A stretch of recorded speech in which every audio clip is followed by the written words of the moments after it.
let's see. Mitch Trubisky, of course, beats Green Bay, and that's about it for Green Bay. They're out. They're not gonna have it. Not happening. And Eddie Jackson once again taking people's breath away with the amount of skill he has. He's just a complete ball hawk. Aaron Rodgers, of course, he had that crazy pass attempt streak without an interception, and of course, here we go. Another Alabama DB to make it big in the NFL and come up with a game-saving play. I mean, they're in their red zone. They're in Chicago's 10-20 yard line, and he comes out of nowhere. Eddie Jackson, a beast. He's got 6 interceptions on the season, 6 or 7 interceptions on the season, something like that. Outstanding job. And we've said this a lot on the podcast, but the Seattle offensive line is trash, and so that's not going to happen. Not going to happen. You can't really win a whole lot of ball games if you can't protect your quarterback, and that's my biggest concern with Houston right now is Houston's getting blown out of the water, and you got to protect him. You got to protect him. You got to protect your star quarterback. He's a big physical guy, but Deshaun Watson can't take many hits from big physical men, boys. He's been sacked 52 times, in 14 games. And you're leading your division. Of course, you're probably tied for a bye in your conference, a first-round bye in your conference, which is exceptionally well for a Houston team that kind of came from nothing. And you get the star quarterback, but you got to protect him, because if you're even going to think about making it far in the playoffs this season, you got to be able to protect him. It's not going to work when you get into play higher caliber teams. It's just not going to happen for you. But 10-4, I'll tell you what. That's something else. Of course, we already touched on it a little bit, but the Colts played the Cowboys and broke the blowout streak for Dallas. It was the first time they got blown out and shut out since 2003, and it's just tough. You have two big turnovers. Of course, the pick and then Zeke fumbling, which doesn't happen a lot, but it's like, man, it's hard to recover from 2 turnovers in the NFL, let alone 4. Jared Goff.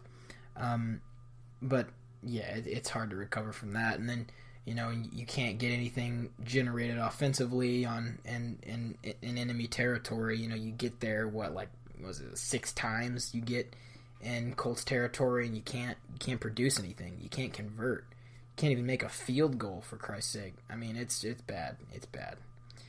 It's not good. Of course, then you got Pittsburgh and New England, and just another slew of just bad quarterback play from probably 2 of one of the better quarterbacks in all of football right now. Tom Brady, obviously. I think Tom Brady's going down, and I already know Big Ben's going down. But yeah, Big Ben threw 2 really bad picks, and I think Brady got a pick too, and but Pittsburgh got the dub, 17-10. But yeah, it's both of these teams are still in it. They're still they're still going for the playoffs. They're still in it. They just got to keep winning and keep everybody else out in their division. And then 49ers beat the Seahawks. We already said that. It's just terrible offensive line play. It's not good. You got to protect your quarterback. Otherwise, it won't be a fun turn of events. That about does it. That about does it. news of the day, I guess. This fresh from today's sports news. Justin Fields from Georgia declared to transfer. This guy, we didn't see a lot of him, but and it was kind of like a shadow of who's that guy? Hold on. I always do that on the stupid podcast. I always think of something and I forget about it. I always forget about what I'm actually trying to talk about. Oh yeah. I don't know why I sounded like I'm from New York right there. Yeah. Oh yeah. No, but the same way we kind of saw with Justin Fields, we kind of saw it shadowed in with the Saints, with Taysom Hill. He's kind of just comes in, does his thing. Obviously, Justin Fields didn't, do as much as Taysom Hill is right now. But we kind of see a backup quarterback coming in, doing things, running like a wildcat scheme and throwing here or there, doing this and that. But yeah, we've kind of seen that with Taysom Hill and with the Saints. It's kind of a thing, I guess. We saw a little bit of it with some other teams here and there, but Justin Fields used to be the number 2 overall recruit coming out of high school, and of course Nick Fromm, his whole situation lit it up last year as a true freshman, which is literally crazy. It's hard to believe that a true freshman takes a college. Like you were in like social studies senior year, and you coming out and you lead a college to a national title against like the dynasty team, and you almost win. Like you're this close away from winning. You're one backup away from winning. So Justin Fields isn't getting the playing time he wants, and he wants to start over. He knows that Nick Fromm's going to have, he knows that Jake Fromm is going to have, he's going to be the guy for the next couple of years, and he just doesn't see himself in that role. We don't know where he's going to go yet, but we know he's going to leave.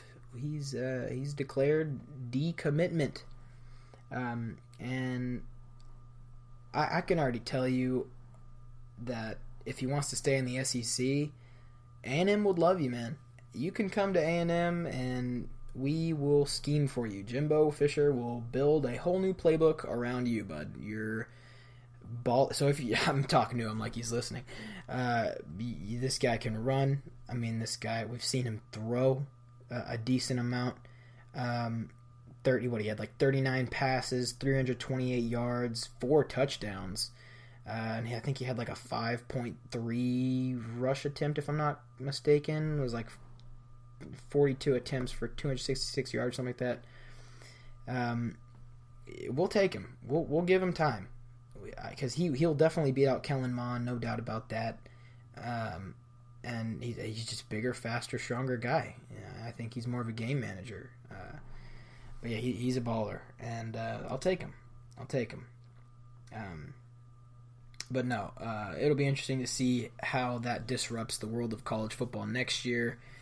He should be able to play. He does have to appeal to the SEC and to the NCAA to be eligible next season, which that shouldn't be a problem, but it's just one of those red tape things.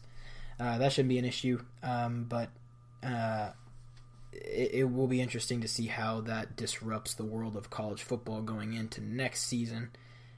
If he stays in the SEC, that's just another reason why the SEC is the greatest conference in the nation, and he should come to A&M. Otherwise, I could see him going to, I don't know, where could I? Maybe like a Florida. Florida needs a quarterback, and it's interconference or it's interdivision rivalry there, Florida and Georgia, or he might go to Auburn. Actually, Auburn's probably up there with what he wants to do. I don't see him going to Alabama for sure, because they got that quarterback position locked down.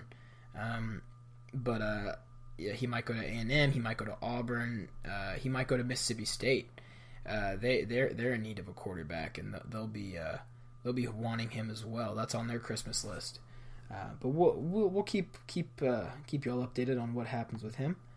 And Tua. Speaking of Alabama quarterbacks, Coach Saban said earlier today that he's on schedule to be back for the playoff. December 29th, he's ahead of schedule, so he should play against Oklahoma, and that'll be something to see. Heisman and the Heisman runner-up in the same field. I'm expecting high scoring. Of course, I think Alabama. I've said last week or 2 weeks ago because I skipped. Yeah, anyway. I think Alabama will win that game just because of their defense is superior to Oklahoma's. I think I don't think Oklahoma will be as efficient as they have been just because of the dominance that they haven't seen defensively. My money's on Bama in this one, and they're just more used to it. This squad's more used to it. Overcoming leads and such like that. It's hard to beat. But who knows?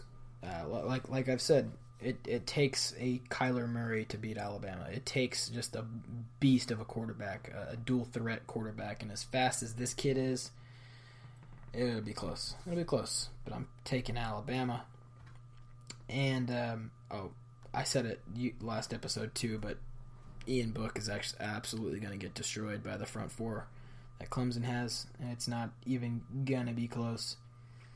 But yeah, no, it's been a quiet week because we didn't have any college football, but it's okay because NFL kept us updated. We talked about this on the last episode as well, but expanding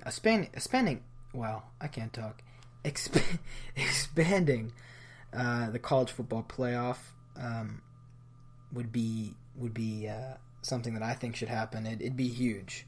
It means at least one more week of football, and look at it, because the last 2 or 3 years we've seen an Alabama and Clemson matchup, and last year we even had the same three of the same 4 teams: Alabama, Oklahoma, and Clemson. The same three of the same 4 teams, and it's there's Notre Dame's first appearance in it, but Alabama's been in it every year, and if you have more matchups to that,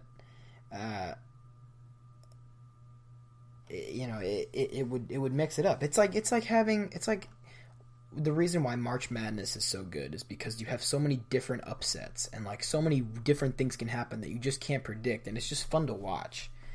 And that's why everyone loved watching the World Cup, is because it was just so there was always an underdog that people could root for. And this one, it's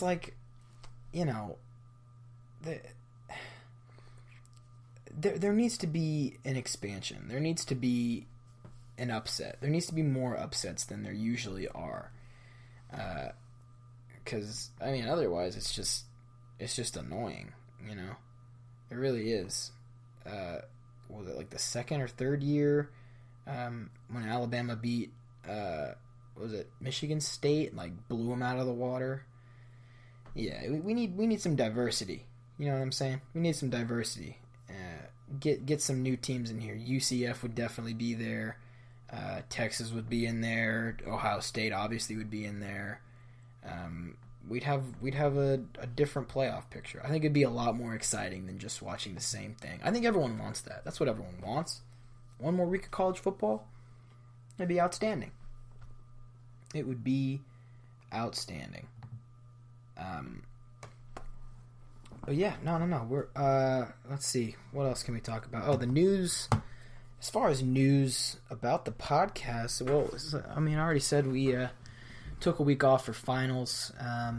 We're gonna try to get some new people on the podcast while I'm at home. Of course, all my friends from high school, they're listeners, so we're gonna have a special episode probably next weekend with all them, and my brother he'll be home, so we'll get him on the podcast as well.